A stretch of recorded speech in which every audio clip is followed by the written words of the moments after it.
او اچھا، یہ سیاسی مجرمانہ گٹ جوڑ، اس پر کیا تفصیلات تھیں؟ یہ کیسے کام کرتا ہے مبینہ طور پر؟ اس پر آپ دیکھیں کافی زور دیا گیا، بار بار کہا گیا کہ کے پی میں ایک ایسا گٹھ جوڑ ہے جو مبینہ طور پر سیاسی پشت پناہی سے دہشت گردی کو سہولت دے رہا ہے۔ الزام یہ تھا کہ باقاعدہ سوچے سمجھے منصوبے یا حساب شدہ ڈیزائن کے تحت انہیں پناہ کام کرنے کی جگہ دی جا رہی ہے۔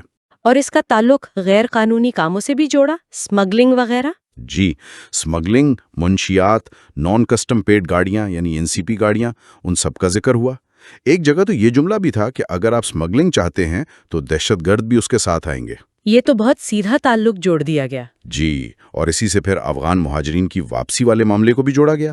کہا گیا کہ اس کے خلاف جو باتیں ہو رہی ہیں وہ دراصل اسی ناجائز تجارت اور اس سے جڑے مفادات کو بچانے کے لیے ہیں۔ اگر یہ بات درست ہے تو پھر تو مسئلہ صرف باہر سے نہیں آ رہا، اندر بھی ایسے عناصر ہیں جو اسے ممکن بنا رہے ہیں۔ بالکل، حل پھر صرف فوجی آپریشن سے کہیں زیادہ مشکل ہو جاتا ہے۔ صحیح۔ اور شاید اسی لیے اگلی وجہ عدالتی اور قانونی کمزوریاں بتائی گئیں۔ یہ بات تو واقعی چونکانے والی تھی کہ اگست 2025 تک یعنی پچھلے تقریباً 2 سالوں میں دہشت گردی کے الزام میں کسی کو سزا نہیں ہوئی تھی۔ کیا واقعی 2 سال میں ایک بھی سزا نہیں؟ یہ تو ناقابل یقین ہے۔ جی، اور یہ بھی بتایا گیا کہ CTD کے ہزاروں کیسز عدالتوں میں پڑے ہیں، کچھ تو 3 سال سے بھی زیادہ پرانے ہیں۔ ہزاروں کیسز؟ ہاں، 2878 3 سال سے کم پرانے اور 1706 3 سال سے زیادہ، اور اسی طرح غیر قانونی اسلحے کے 30,000 سے زیادہ اور منشیات کے 10,000 سے زیادہ کیسز میں سزائیں بہت کم ہیں۔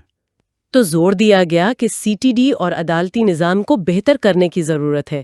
CTD میں نفری بھی کم بتائی گئی، صرف 3200۔ جی بالکل، نظام کو مضبوط کرنا ہوگا۔ لیکن یہ نہیں بتایا کہ یہ عدالتی ناکامی کیوں ہے؟ وسائل کی کمی، قانون کا مسئلہ، گواہوں کا تحفظ، کیا وجہ؟ اس کی گہرائی میں تو نہیں گئے، لیکن اشارہ وہی تھا، استغاثہ کمزور ہے، تفتیش کا معیار، عدالتی عمل سست ہے۔ بنیادی بات یہی کہ سسٹم کو ٹھیک کرنا ہے۔ ٹھیک ہے، تو یہ تو ہو گئی اندرونی کمزوریاں، لیکن ظاہر ہے بیرونی عوامل کا ذکر بھی ہوا ہوگا، خاص طور پر پڑوسی ممالک۔ جی ہاں بالکل، افغانستان کا کردار تو بہت تفصیل سے زیر بحث آیا۔ DGISPR نے صاف کہا کہ افغانستان کو دہشت گرد، خاص طور پر TTP اور ان کے بقول بھارت کے حمایت یافتہ دوسرے گروہ خوارج کا لفظ استعمال کیا، ان کے لیے محفوظ پناہ گاہ اور بیس کے طور پر استعمال کیا جا رہا ہے۔ اور یہ بھی کہا کہ افغان حکومت یقین دہانیاں کرواتی ہے لیکن عمل نہیں ہوتا، اور ثبوت بھی دیے گئے ہیں۔ جی یہی کہا گیا کہ بار بار یقین دہانیوں کے باوجود افغان سرزمین استعمال ہو رہی ہے اور اس کے ثبوت بھی دیے۔ کچھ TTP لیڈروں کے نام بھی لیے، جیسے مفتی نور ولی محسود، اکرام اللہ محسود، ہدایت اللہ، عمر خراسانی کا بھی ذکر تھا جو مارا جا چکا ہے۔ اچھا، نور ولی محسود کی ہلاکت کی خبریں بھی آئی تھیں کابل حملے میں، اس پر کچھ کہا؟ اس کا ذکر ہوا لیکن DGISPR نے براہ راست تصدیق نہیں کی۔ ٹھیک، اور وہ جو امریکہ کے چھوڑے ہوئے ہتھیاروں کا معاملہ ہے، اس کا ذکر بھی تھا؟ جی بالکل، کہا گیا کہ اربوں ڈالر کے تقریباً $7.2 بلین کے جدید امریکی ہتھیار دہشت گردوں کے ہاتھ لگ گئے اور یہ صورتحال کو بہت بگاڑ رہے ہیں۔ یہ بھی بتایا کہ اس پر امریکہ سے بات ہو رہی ہے۔ یہ تو بہت خطرناک بات ہے، پہلے سے مسئلہ تھا، اب یہ جدید ہتھیار بھی ان کے پاس؟ اور صرف ہتھیار نہیں، دہشت گردی میں ملوث افغان شہریوں کی تعداد بھی تشویشناک بتائی گئی۔ اعداد و شمار دیے گئے کہ پچھلے 2 سال میں 161 افغان شہری پاکستان میں واقعات میں ہلاک ہوئے، 135 سرحد پار کرتے ہوئے مارے گئے اور تقریباً 30 خودکش بمبار افغان نکلے۔ ایک رپورٹ میں تو یہ بھی تھا کہ TTP میں افغان شہریوں کی تعداد بڑھ رہی ہے۔ جی، اسی پس منظر میں پھر افغان مہاجرین کی واپسی کی بات ہوئی۔ کہا گیا کہ یہ پالیسی پرانی ہے، 2014 اور 2021 میں طے ہوئی تھی، لیکن اب اسے گمراہ کن دعووں اور جعلی بیانیے سے سیاسی بنایا جا رہا ہے، اور اس مخالفت کو انہی مجرمانہ عناصر کے تحفظ سے جوڑا جو سیاسی مقاصد کے لیے استعمال ہو رہے ہیں۔ افغانستان کے علاوہ بھارت پر بھی الزامات لگائے گئے؟ جی، براہ راست اور سنگین الزامات کہ بھارت پراکسی حملوں یعنی دہشت گردی کروانے کے لیے افغان سرزمین استعمال کر رہا ہے، اور اس کے ٹھوس ثبوت ہیں۔ فتنہ ہندوستان کی اصطلاح بھی استعمال ہوئی۔ خزدار میں جو اسکول بس پر حملہ ہوا تھا، اس کا تعلق بھی بھارت سے جوڑا گیا؟ جی، ایک ذریعے کے مطابق DGISPR نے ایسا کہا، اور بلوچستان میں فنڈنگ کے حوالے سے بھارتی افسر کی وہ پرانی آڈیو ریکارڈنگ کا بھی ذکر ہوا۔ یہ واضح رہے کہ یہ باتیں پریس کانفرنس کے مواد پر مبنی ہیں۔ ٹھیک ہے، تو ان تمام چیلنجز کے جواب میں فوج کا اپنا موقف کیا تھا؟ کیا اقدامات بتائے گئے؟ جی سب سے پہلے تو عزم استحکام کے نام پر دہشت گردی کو ہر شکل میں ختم کرنے کا عزم دہرایا گیا اور اس کے ساتھ مذاکرات کا دروازہ سختی سے بند کر دیا گیا۔ وہ جملہ بڑا واضح تھا، ہم کس سے بات کریں؟ ان سے جو بچوں کے سر قلم کرتے ہیں۔ بالکل، ماضی کی کوششوں کا حوالہ دیا، ان کے نتائج کا، اور جو لوگ بات چیت کی حمایت کرتے ہیں ان پر بھی تنقید کی۔ تاریخی حوالے بھی دیے، بدر و احد، بھارت سے تنازع کہ ہر مسئلے کا حل مذاکرات نہیں ہوتا۔ آپریشنز کے بارے میں کیا کہا؟ یہی کہ ریکارڈ تعداد میں IBOs ہو رہے ہیں، بڑی تعداد میں دہشت گرد ہلاک ہوئے ہیں جس کا ذکر ہم نے شروع میں کیا، اور اغزئی کے ایک حالیہ آپریشن کا خاص طور پر ذکر کیا جس میں ان کے مطابق فورسز پر حملے میں ملوث 30 دہشت گرد مارے گئے جنہیں بھارتی پشت پناہی حاصل تھی۔ شہداء کو بھی یقیناً خراج تحسین پیش کیا گیا ہوگا۔ جی بھرپور، فوجی، پولیس، عام شہری، سب کو۔ لیفٹیننٹ کرنل جنید طارق شہید اور میجر طیب راحت شہید کا نام لے کر ذکر کیا، اور یہ بھی کہا کہ افسران ہمیشہ فرنٹ سے لیڈ کرتے ہیں۔ اور جو مقامی سہولت کار ہیں ان کے لیے کیا پیغام تھا؟ بہت واضح اور سخت پیغام۔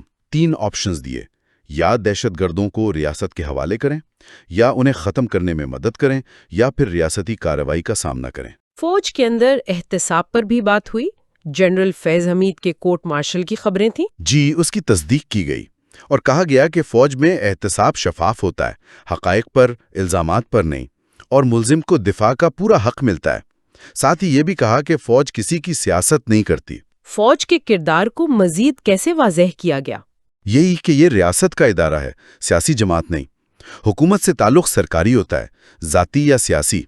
ریاستی فیصلوں پر عمل کرتی ہے، جیسے KP میں تعیناتی، لیکن داخلی سلامتی بنیادی طور پر سول انتظامیہ اور پولیس کی ذمہ داری ہے۔ ایک بات یہ بھی تھی کہ فوج سے ہر کام کی توقع نہ رکھی جائے، پولیس، FIA سب کا کام۔ جی ہاں، یہ بھی کہا گیا۔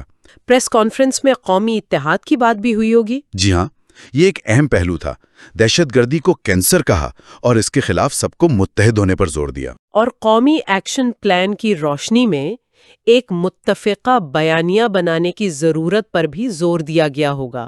سیاستدان، میڈیا، سب مل کر۔ بالکل، کہا گیا کہ قومی مفاد کو ذاتی اور سیاسی مفاد پر فوقیت دینی ہوگی۔ ایک ذریعے نے یہ جملہ بھی لکھا، سیاست ریاست سے بڑی نہیں ہو سکتی۔ ان بیانیوں پر بھی تنقید کی گئی جو شہدائے یا آپریشنز کا مذاق اڑاتے ہیں۔ جی کڑی تنقید کی گئی، اور میڈیا اور سول سوسائٹی سے کہا گیا کہ وہ ایسے جھوٹے بیانوں کا مقابلہ کریں، سچ اور جھوٹ میں فرق واضح کریں۔ اچھا، ایک ذریعے میں PTI کے رد عمل کا بھی ذکر تھا، انہوں نے کیا سوالات اٹھائے تھے؟ جی ذکر تھا کہ انہوں نے سرحدی سیکیورٹی، ایجنسیوں کے کردار، ماضی کی گڈ بیڈ طالبان پالیسی اور عسکریت پسندوں کی واپسی پر سول نمائندوں کو اعتماد میں نہ لینے پر سوالات اٹھائے۔ سرحدی باڑ پر جو اعتراضات ہوتے ہیں ان کا جواب دیا DG نے؟ جی دیا، کہا کہ سرحد بہت لمبی اور مشکل ہے، باڑا لگانا دونوں طرف کی ذمہ داری ہے، کچھ لوگ سمگلنگ کے مفاد میں مخالفت کرتے ہیں، اور یہ کہ دنیا میں کوئی سرحد مکمل سیل نہیں ہوتی۔ امریکہ میکسیکو کی مثال بھی دی۔ آخر میں ضم شدہ اضلاع یعنی سابقہ فاٹا، وہاں ترقی کی بات بھی ہوئی؟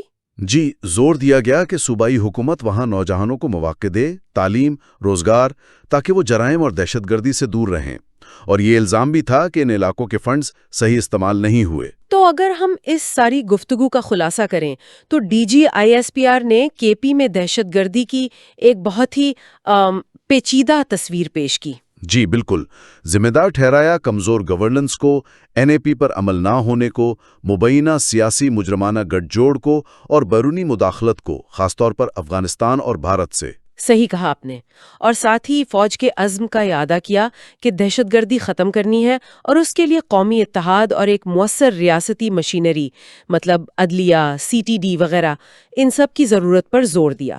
یہ بات واقعی اہم ہے کہ بیرونی عوامل کے ساتھ ساتھ اندرونی مسائل پر کتنا زیادہ زور تھا۔ گورننس، NAP اور وہ گٹھ جوڑ والا الزام، ان سب کو دہشت گردی پھیلنے کی بڑی وجوہات بتایا گیا۔